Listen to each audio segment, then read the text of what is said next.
Breaking news చూస్తున్నాం. గత ప్రభుత్వ అక్రమాలపై కూటమి ప్రభుత్వంపై ఫోకస్ పెట్టింది. వైసీపీ హయాంలో విద్యాశాఖలో జరిగిన అవకతవకలపై విజిలెన్స్ విచారణకు ఆదేశించింది. ఉపాధ్యాయుల బదిలీలో భారీ స్థాయిలో నగదు చేతులు మారినట్లుగా గుర్తించారు. అలాగే 2024-25 అకాడమిక్ ఇయర్ కు సంబంధించిన కిట్స్ టెండర్ లేకుండానే కొనుగోలు చేసినట్లు ఆరోపణలున్నాయి. ఈ అక్రమాల విషయంలో అప్పటి మంత్రి బొత్స, ప్రిన్సిపల్ సెక్రటరీ ప్రవీణ్ ప్రకాష్ పాత్రపై విచారణ చేయనున్నారు. ప్రతి విభాగంలోనూ టెండర్లు లేకుండానే పలు సంస్థలకు నిధులు కేటాయించినట్లుగా గుర్తించారు.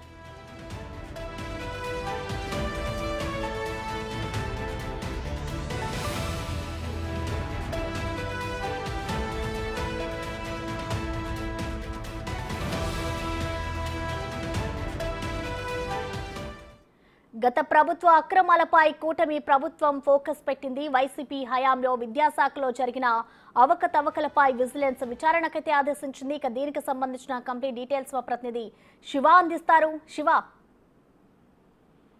మొత్తం మీద చూస్తుంటే కనుక గత ప్రభుత్వ హయాంలో జరిగిన విద్యాశాఖ అవకతవకలకు సంబంధించి కూడా ఏపీ ప్రభుత్వం సీరియస్ గా ఫోకస్ పెట్టింది. విద్యాశాఖలో జరిగిన అవకతవకలకు సంబంధించి ముఖ్యంగా చూసుకుంటే నాడు నేడుకు సంబంధించి, అలాగే 2024-25 సంబంధించి విద్యార్థులు పంపిణీ చేసిన టెండర్లు లేకుండా ఇవ్వటం, అలాగే విద్యార్థులకి భోజనంలో పెట్టే చిక్కీలు ఏమాత్రం కూడా టెండర్లు లేకుండా డైరెక్ట్ గా ఇష్టానుసారంగా కేటాయింపులు చేయటం, అలాగే 2024 మధ్యలో జరిగిన అనేక విద్యాశాఖలకు సంబంధించిన టీచర్ల బదిలీల విషయంలో కానీ మిగిలిన అనేక అంశాలకు సంబంధించి 7 వాటికి సంబంధించి కూడా 100 కోట్ల రూపాయలు అక్రమాలకు చోటు చేసుకున్నాయి.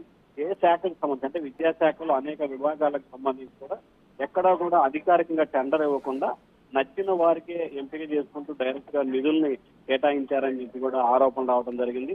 ఇటీవల అన్నా క్యాంటీన్ ప్రారంభోత్సవం సందర్భంగా విద్యాశాఖ మంత్రి నారా లోకేష్ దీనిపై విద్యాశాఖ జరుగుతున్న అవకతవకలపై విచారణ నిర్వహిస్తామని చెప్పి ప్రకటన చేశారు. ఆయన ప్రకటించిన క్షణాల్లోనే విజిలెన్స్ ఎంక్వైరీకి ఆదేశిస్తూ ప్రభుత్వం నిర్ణయం తీసుకుంది. దీనిపై ఇప్పటికే ప్రాథమికమైన విచారణ సేకరించింది. కొంతవరకు నివేదికను తయారు చేసి ఇవాళ రేపట్లో కూడా నివేదిక ప్రభుత్వానికి ఇచ్చే అవకాశం కనిపిస్తాం. దాని తర్వాత దీనికి సంబంధించి విద్యాశాఖ సంబంధించి విజిలెన్స్ మానిటరింగ్ కమిటీతో విచారణ చేయించాలా, లేకపోతే సిఐడికి బదిలీ చేసి సిఐడితో విచారణ చేయించాలా అనే దానికి సంబంధించి ప్రభుత్వం అయితే నిర్ణయం తీసుకోబోతుంది. దీనికి సంబంధించి కూడా అప్పటి మంత్రి బొత్స సత్యనారాయణ, అలాగే విద్యాశాఖ ప్రిన్సిపల్ సెక్రటరీ ప్రత్యేక సెక్రటరీగా ఉన్న ప్రవీణ్ ప్రకాష్ వీరిద్దరు పాత్రపై కూడా విజిలెన్స్ ఎంక్వైరీ విచారణ చేస్తున్నట్టు కూడా తెలుస్తాం. దీంతో పాటు మరి కొంతమందిపై ఎవరెవరు దీంట్లో బాధ్యులు ఉన్నారో ఏంటి అనే కోణంలో కూడా విజిలెన్స్ మానిటరింగ్ కమిటీ అయితే లోతుగా విచారణ చేపడతామని రైట్. Thank you Shiva.